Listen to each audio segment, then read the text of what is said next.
do you think that it feels nice and cool today compared to yesterday? I don't know what cool means. I'm not feeling the cool. I don't see the trees moving. There is no breeze. So I don't know what that cool thing is you're feeling because it's not here. Yeah, welcome to Texas Weather Live on this Thursday.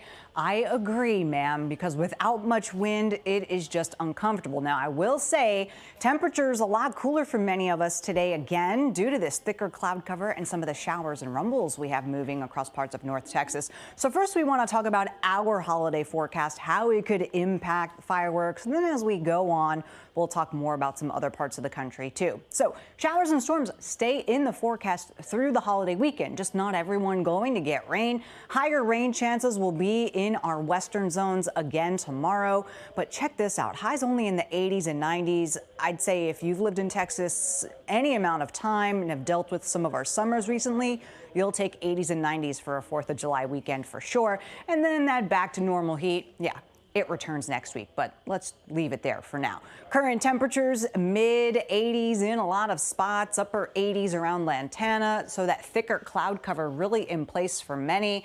Not much rain on these cameras, but there is some rain out there. Notice that elsewhere the rain cooled conditions. We've got 84 in Granbury, 75 right now in Hillsboro. Just steady rain coming up from central Texas. Now, couple of hours ago, these storms were a lot stronger, producing gusts in excess of 40 miles an hour. That is no longer the case. A lot of this is just a shield of rain moving from north to south. Now, in a few other areas, we got some rumbles, but just to some lightning strikes and heavy downpours is all we've got from this. So these are your run-of-the-mill showers and storms, and we will take it for sure. Really no severe threat here at all, with steady rain moving across several areas from Waco north to Hubbard, Hillsboro, Itasca. Blum is another area. More wet weather moving into Cleburne.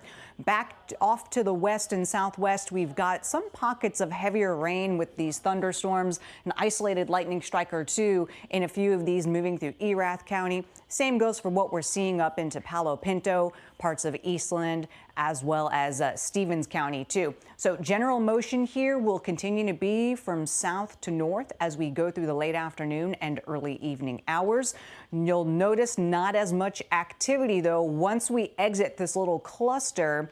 You'll see not much happening across a good portion of the Metroplex. We do have some lighter showers into parts of eastern Collin County, and then also into areas of Kaufman, Van Zant, as well as Henderson and Anderson. Lighter showers here with this activity, and it's just not as widespread. So going through the next few hours, especially if you're trying to travel somewhere, maybe for the holiday and you're leaving today, know that there's going to be a lot of water on parts of the I-35 corridor, as well as I-45 if you're heading north or south. So be prepared for that. There's the bigger picture for you. This bit will move to the north.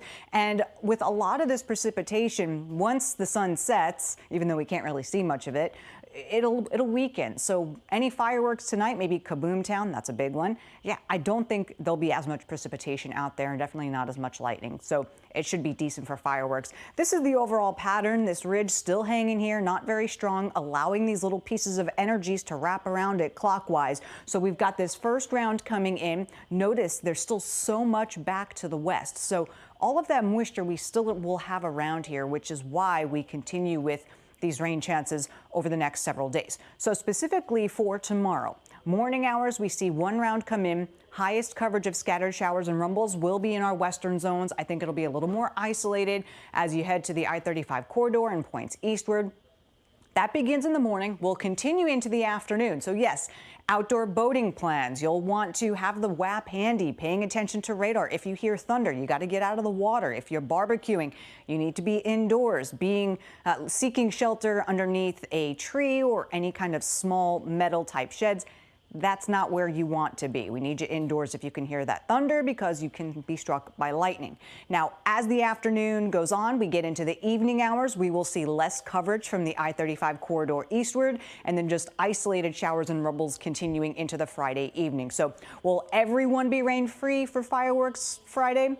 No, but most of us will, I think, and our temperatures won't be too bad either. And as mentioned, we're not expecting severe weather. One or two of these storms could have gusts in the 40 to 50 mile an hour range, which is very strong, especially if you're on one of our area lakes. But I do believe the biggest issue is just the heavy downpours as well as the frequent lightning. So really no severe threat expected as we go through your holiday weekend, which is great to hear. And here's how the coverage plays out. Highest coverage, especially tomorrow morning, of showers and rumbles.